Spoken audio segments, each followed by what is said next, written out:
Olá! Daremos início à nossa análise fílmica sobre o filme Terra Vermelha. Nosso grupo é composto por Beatriz Buoni, Giovanna Araújo e Giovanna Brunini. Sobre a ficha técnica, o título original é Birdwatchers, La Terra degli Uomini Rossi. Em português, Terra Vermelha. Foi lançado em 2008, uma contribuição Brasil-Itália, mas foi gravado no Brasil. É um drama ficcional inspirado em fatos reais. Tem a duração de 1 hora e 39 minutos. A direção é de Marco Beckis e Luiz Bolognese. E a temática é o dilemas dos indígenas Guarani Kaiowá, do Mato Grosso do Sul, em luta por seu território. O filme narra a decisão tomada pela comunidade indígena Guarani Kaiowá de sair da reserva destinada a ela e voltar para a terra de seus antepassados em uma tentativa de interromper uma série de suicídios entre os jovens indígenas. De acordo com os mais velhos, aquela atitude ocorria pela perda da origem e do lado sagrado, precisando retomar sua essência. O problema é que essa terra de seus antepassados hoje é uma fazenda, que já está na 3ª geração de fazendeiros. Então entra em choque a questão da terra, que é uma situação mais frequente do que se imagina no interior do país. Sobre os sentidos narrativos do filme, podemos iniciar pela narrativa dos indígenas.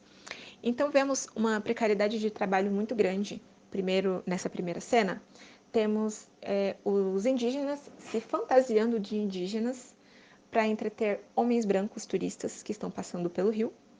Mas também temos os trabalhos braçais na fazenda e também os trabalhos domésticos. Na cena ao lado, nós temos uma moça indígena conversando com a esposa do Moreira, que seria a patroa dela. E ela diz assim para a moça, diz que eu tenho trabalho na semana que vem, mais turistas, mas tem uma condição, eles têm que voltar para a reserva. Em uma outra cena, temos essa mesma moça interagindo com a esposa do Moreira novamente. A esposa do Moreira diz assim para ela, a cadeira está toda cagada. Ela responde assim, mas eu limpo e eles cagam o tempo todo. E a esposa do Moreira diz, se cagam o tempo todo, você limpa o tempo todo. E por fim, nós temos a moça limpando a cadeira para que a esposa do Moreira sente depois. Também é possível ver as narrações sobre os suicídios constantes e a luta deles em voltar para a terra de seus antepassados, incluindo os acontecimentos que ocorreram após a mudança da reserva para as terras do fazendeiro, que é o Moreira.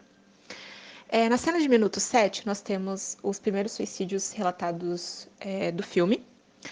E ao lado, nós temos o líder da comunidade, que é o Nádio, comentando que isto aqui tudo era floresta.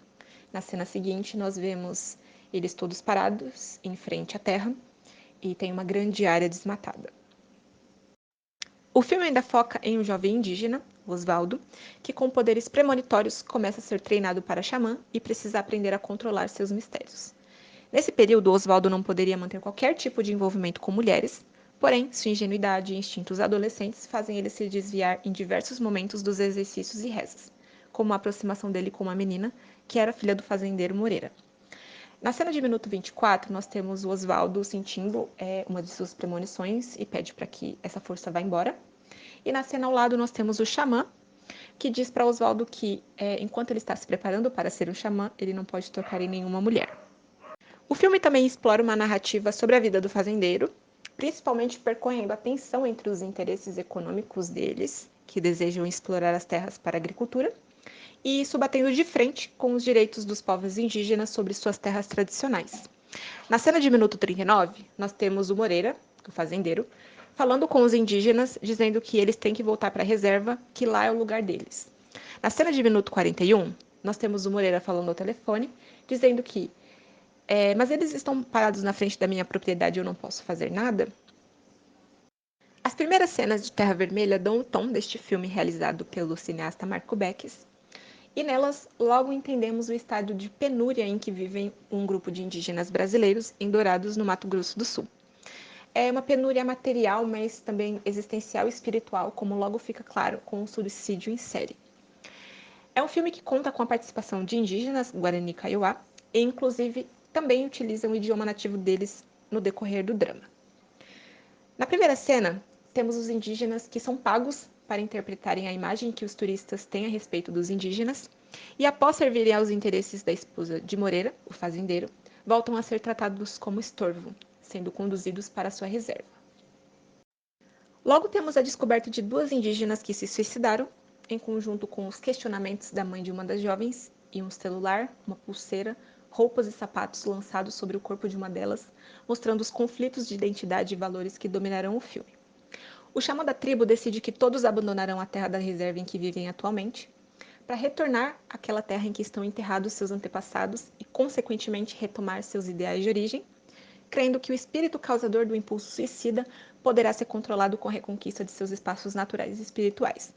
E caso eles não voltassem ao Tecorá, que significa o lugar onde somos o que somos, eles morreriam.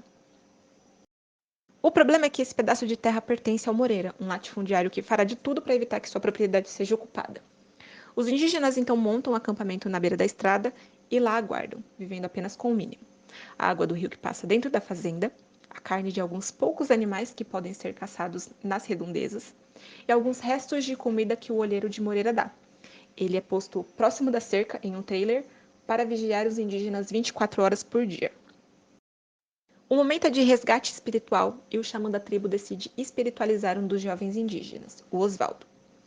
Enquanto tenta meditar e entrar em contato com os espíritos, retratado muitas vezes por câmera em constante movimento, o adolescente tem a sua paz perturbada pela filha do Moreira, que o seduz não apenas com sua beleza, mas também com uma moto que os dois passam a dirigir pela mata. Na cena de minuto 50, nós temos a interação entre a filha do Moreira, que é a Maria, e o jovem Osvaldo. O Osvaldo pergunta para Maria se é difícil andar de moto, pede para que ela ensine ele, ela pede para que ele suba na moto, ela explica para ele como que funciona e pergunta se ele quer tentar. E aí na cena seguinte nós temos os dois andando de moto. Enquanto isso, diversos trabalhadores sem terra se unem ao acampamento indígena e os problemas de fato se agravam quando um comerciante da região, o Dimas, que, sabendo da situação precária enfrentada por todos na beira da estrada, passa a oferecer trabalhos temporários em fazendas da região. O chefe da tribo, o Nádio, que, aliás, alcoólatra, outro dos graves e frequentes problemas enfrentados pelas comunidades indígenas, é contra e não deixa ninguém partir. Mas quando a fome aperta, a situação se torna insustentável e um dos jovens, o Irineu, aceita a proposta de trabalho. Irineu trabalha no corte de cana-de-açúcar e, após receber seu pagamento, vai até a cidade, compra um tênis e volta ao acampamento com uma pequena compra, destoando dos demais indígenas que chegaram com compras maiores. Nádio expulsa Irineu, dizendo que ele se vendeu aos fazendeiros, e a cena seguinte, depois de muitos conflitos, revela o suicídio de Irineu. Já na metade do filme, após a morte de Irineu, o Nádio e os outros indígenas resolvem invadir a fazenda de Moreira. Logo a gente vê os indígenas todos pintados e armados com arco e flecha para cercar o trailer e expulsar o vigia.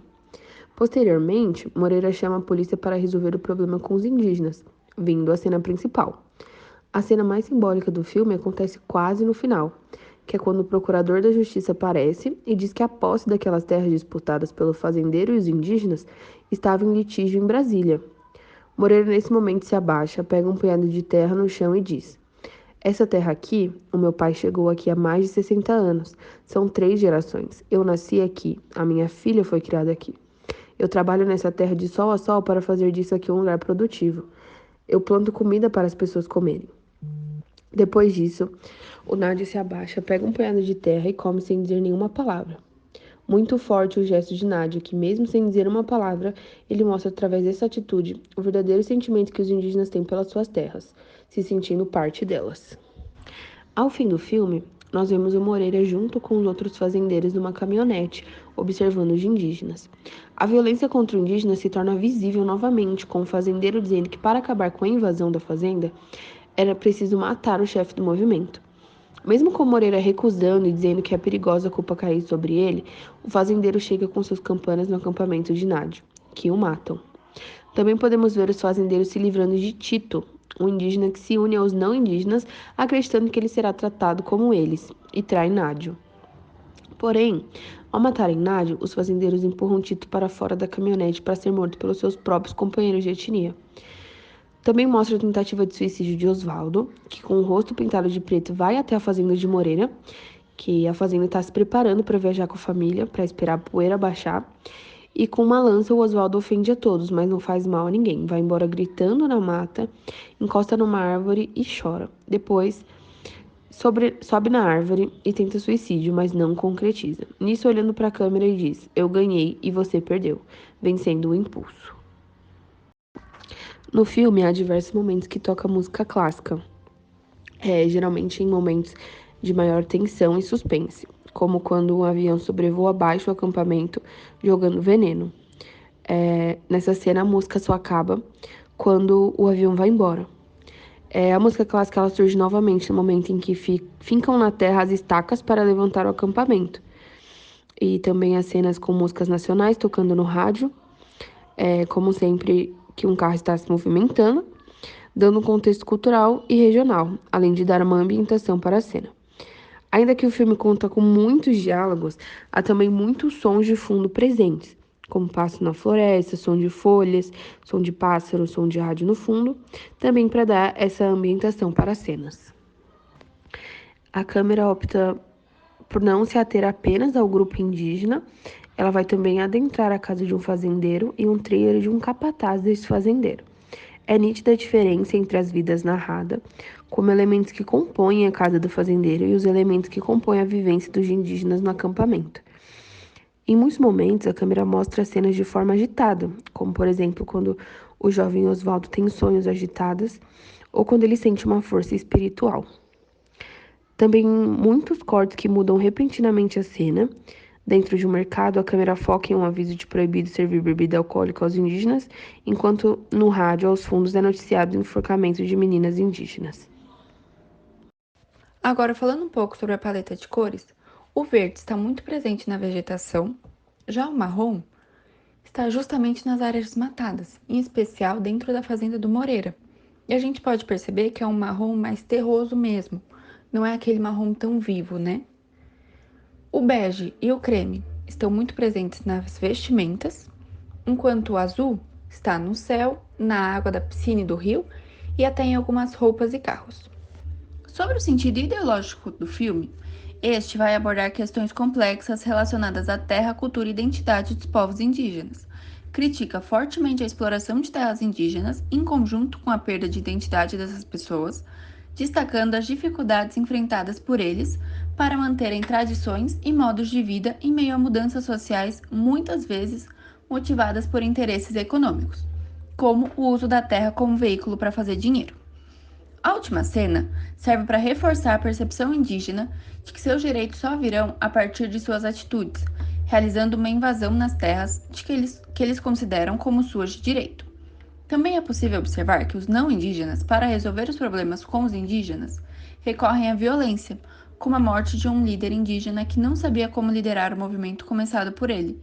E em nenhum momento do filme vemos a intervenção das autoridades em busca de uma solução aos indígenas. O filme levanta muitas questões relevantes, desde a luta pela terra, como os acampamentos, o nádio comendo a terra como uma forma de protesto, a preservação cultural, como os ritos, as crenças, o modo de viver e a interação com a natureza, os conflitos entre tradição e modernidade, muito influenciados pelo sistema capitalista, como Irineu com tênis, o Oswaldo com a moto, além dos estereótipos muito explicitamente citados no filme. Ainda que possa ser uma crítica dos autores do filme, em diversas cenas conseguimos identificar momentos que reforçam com o estereótipo da pessoa indígena.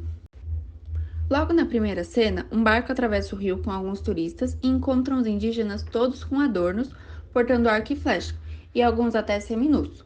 Em seguida, os indígenas saem da mata e se encontram perto de um caminhão, recebem um pagamento, colocam suas roupas e o plano termina com os indígenas em cima do caminhão indo embora na estrada. Essa cena deixa evidente a tentativa dos indígenas de conservação de sua imagem para os homens brancos, uma vez que estavam encenando e reforçando assim a ideia que estes têm destes povos de selvagem, andando nus nas matas e atacando pessoas. A cena de Moreira, ao estar de frente com jovens carregando uma peça de carne, diz que o lugar de vocês é na reserva, como se somente aquele espaço delimitado fosse deles. Um corte nos leva para a fazenda, em uma aula que a mulher do fazendeiro está dando para os estrangeiros sobre a natureza do local, mostrando diversas imagens de pássaros da região e na sequência mostra fotos dos indígenas do século passado. A filha do fazendeiro intervém e fala que os indígenas estão ali por perto e se alimentam de carne humana, o que na realidade é um dos estereótipos do indígena brasileiro. Um dos motivos do desaparecimento gradual da cultura reside no conflito gerado pela disputa de terras entre a comunidade indígena e os fazendeiros da região. Pesquisando algumas notícias recentes sobre o povo Guarani Kaiowá, vemos alguns conflitos justamente ligados à disputa de terras, como assassinatos e outras violências. E aqui nós temos algumas notícias, algumas manchetes, justamente sobre esses conflitos. O filme evidencia a história de luta dos povos indígenas da tribo Guarani Kaiowá pela posse das terras pertencentes aos seus ancestrais, ao mesmo tempo que denuncia o genocídio contra esses povos provocado por fazendeiros daquela região, além de chamar a atenção para o suicídio em massa de indígenas. O filme pode inspirar discussões sobre a importância da demarcação de terras para a preservação das culturas indígenas e os desafios enfrentados por essas comunidades. É crucial considerar as questões de demarcação de terras, direitos humanos, capitalismo e sustentabilidade, além de compreender a persistência das dificuldades enfrentadas pelos povos indígenas até os dias atuais. Também é um ótimo recurso didático a ser aplicado em sala de aula, pois abre muitas perspectivas no ensino da história indígena, bem como a utilização do cinema enquanto fonte histórica e material didático. É um recurso interessante auxiliar a desconstruir a visão distorcida que temos sobre os povos indígenas brasileiros, permitindo que saibamos dos conflitos de terra.